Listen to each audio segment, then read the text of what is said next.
Olá, aqui é o Alisson e hoje eu vou comentar sobre o livro Cartas de um Diabo a Seu Aprendiz, de C.S. Lewis. E, bom, logo como o título diz, a gente aqui então nesse livro a gente vai acompanhar as cartas de um diabo, que no caso é um demônio mais experiente, chamado Maldanado, a seu aprendiz, então que é o Vermelindo. E aprendiz em que sentido, né? O Maldanado, sendo mais experiente, já sendo um demônio com muito mais tempo de existência, agora ele está em trabalhos administrativos, digamos assim, né?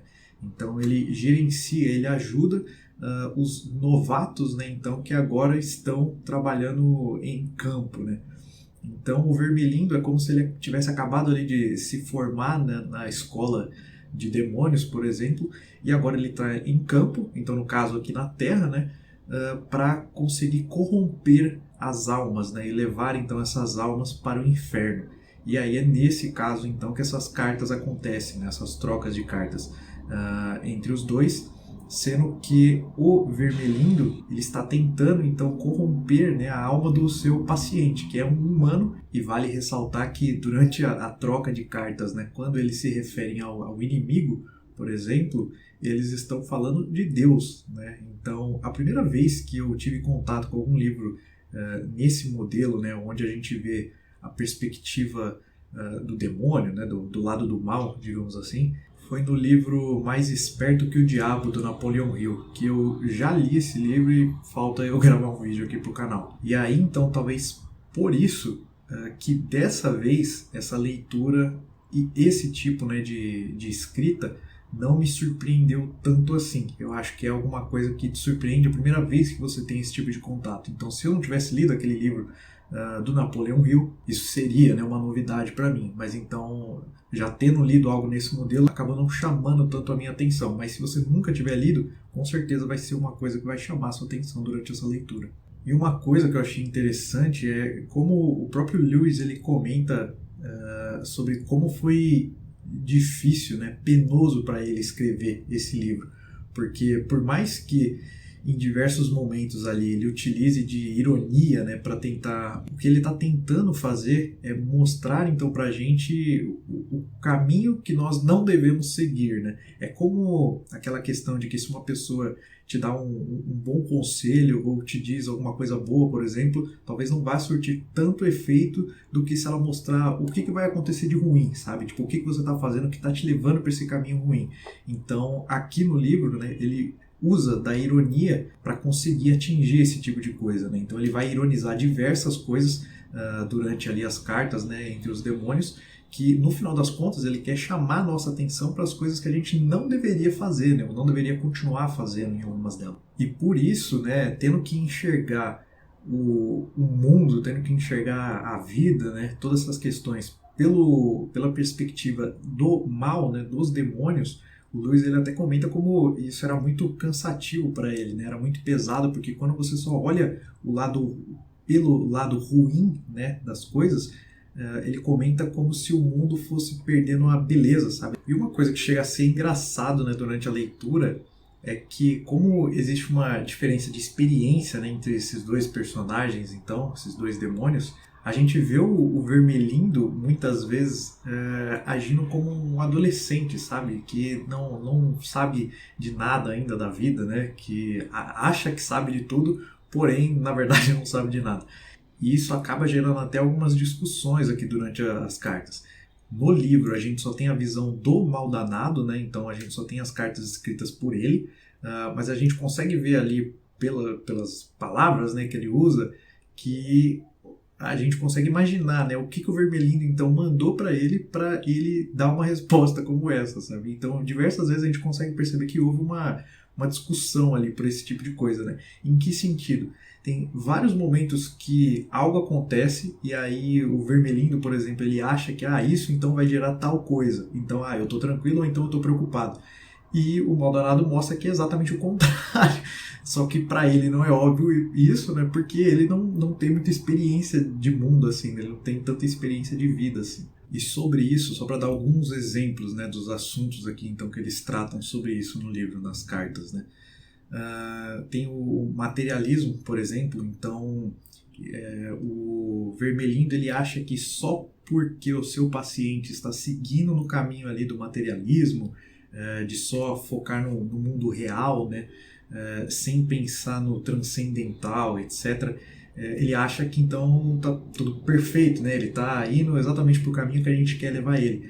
E o Maldonado diz que não é bem assim, né? Que ele tem que tomar cuidado, porque quem foca demais no mundo real, né, e acaba pensando muito sobre o mundo real, pode chegar ao ponto de questionar o mundo real, né, no sentido de que esse nosso mundo real não seja o suficiente, sabe? Ele não comporta, né, todas as coisas que eu sinto, que eu imagino, que eu anseio e etc. E esse daí é exatamente o início para levar a pessoa para o lado então da religião, né? E no caso aqui, como eles comentam nas cartas, para o lado do inimigo. Então aí ele já começa mostrando como esse talvez não é certeza de sucesso, né, para o trabalho deles. Mais um exemplo, né, de assunto é que como essa troca de cartas aqui ela ocorre durante a Segunda Guerra Mundial. Não lembro ao certo se eles citam exatamente Segunda Guerra Mundial, mas dá para entender, né, pela data, ali, pelo período de criação do livro. E para o Vermelindo é ótimo, né? Então, tá tendo uma guerra, várias pessoas estão morrendo, meu paciente ele está com medo, ele está apreensivo, ele está desesperado, né, em alguns momentos. Então é isso, são esses sentimentos que a gente quer, né? E o Maldonado explica para ele que não é bem assim. Primeiro que se a alma não for corrompida e o paciente morrer, eles não vão conseguir o que eles querem, né?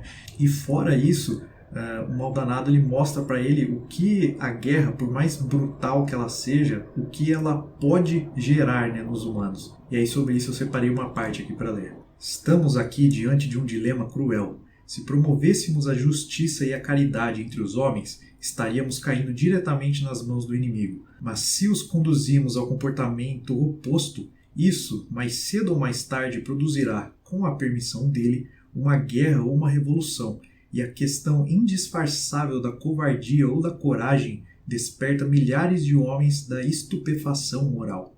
Então, tomando a própria Segunda Guerra, né, como exemplo, ali, a questão dos nazistas, chegou num ponto em que as pessoas se juntaram então para lutar contra algo que elas acreditavam ser um mal maior, né? Então com isso ele está querendo mostrar que não é simplesmente a guerra pela guerra que vai gerar o que eles querem, né? A guerra muitas vezes ela pode até gerar ali a união, né, entre as pessoas se unem em prol de algo maior do que elas mesmas. E como último exemplo, tem um momento que o paciente ele começa a se converter, né? E é exatamente nesse momento que o Vermelindo ele começa a ficar com medo, porque ele acha que, putz, agora ferrou, né?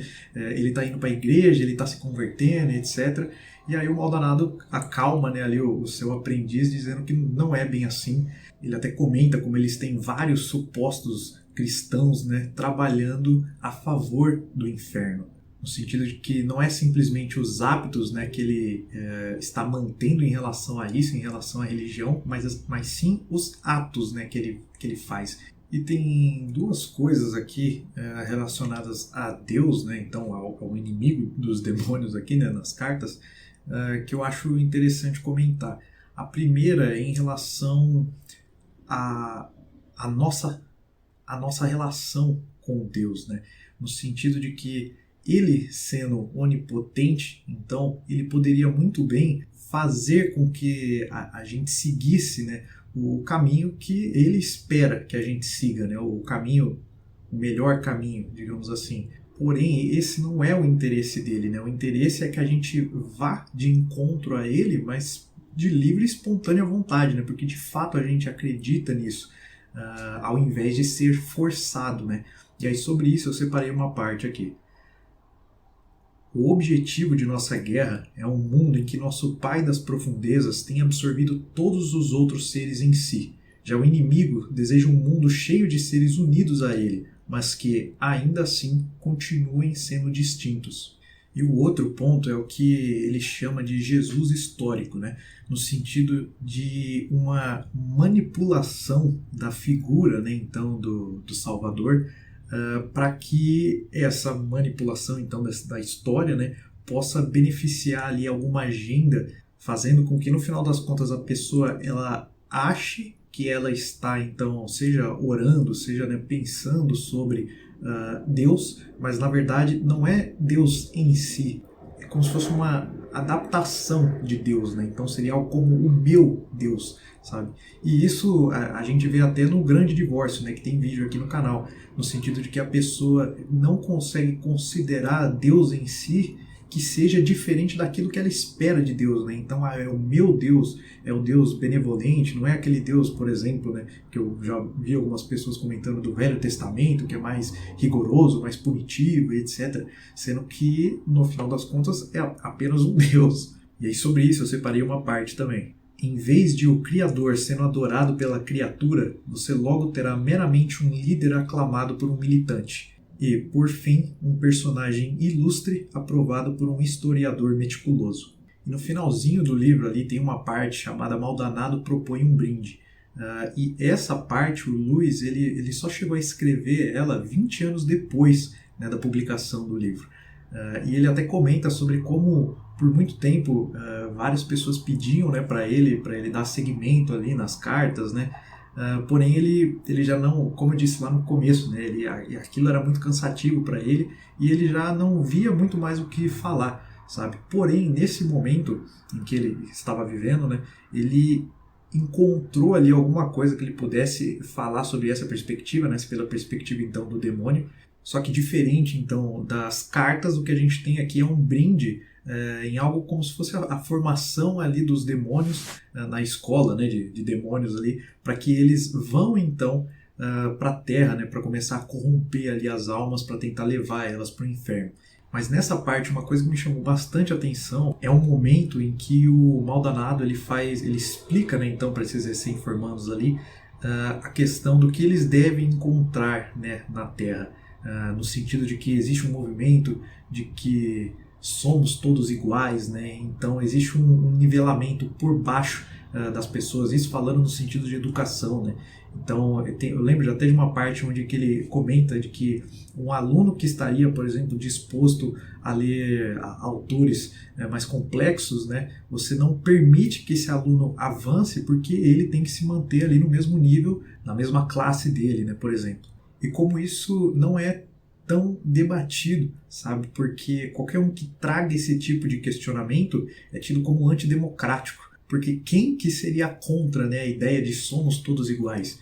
Então, só o fato de levantar essa dúvida, né, esse questionamento, já coloca a pessoa ali numa categoria de antidemocrático. E isso, por incrível que pareça, acaba levando então as pessoas em direção ao mal, né? Então é uma parte bem interessante, porque quando eu peguei esse livro, eu não imaginava que eu leria, de certa forma, né, uma crítica ali do Lewis ao modelo, né, da democracia, pelo menos aquele momento ali em específico, né? E a esse movimento também de somos todos iguais, né, por exemplo. Então, olha, eu achei o livro muito interessante, até porque, por diversas vezes, a gente se enxerga, sabe, na situação, né, do paciente. Então, diversas questões ali com família, com amigos, trabalho, etc. Então, diversas vezes, né, o que eu entendo é que o autor está querendo mostrar para a gente exemplos que ocorrem, sabe, nas nossas vidas e mostrando para onde isso está levando, né? Se isso faz os demônios, né, ficarem felizes ou não. E se eles ficam felizes com essas coisas, então talvez seja interessante a gente prestar atenção para a gente mudar, né, a forma como a gente vem vivendo, para que a nossa alma então não siga, né, em direção às profundezas. Bom, eu vou ficando por aqui. Se você gostou do vídeo, eu vou pedir para você deixar um like, compartilhar com alguém que você conheça que goste desse tipo de conteúdo. Se você tiver algum comentário para fazer, é só deixar aqui embaixo e a gente se vê no próximo vídeo no canal. Até lá!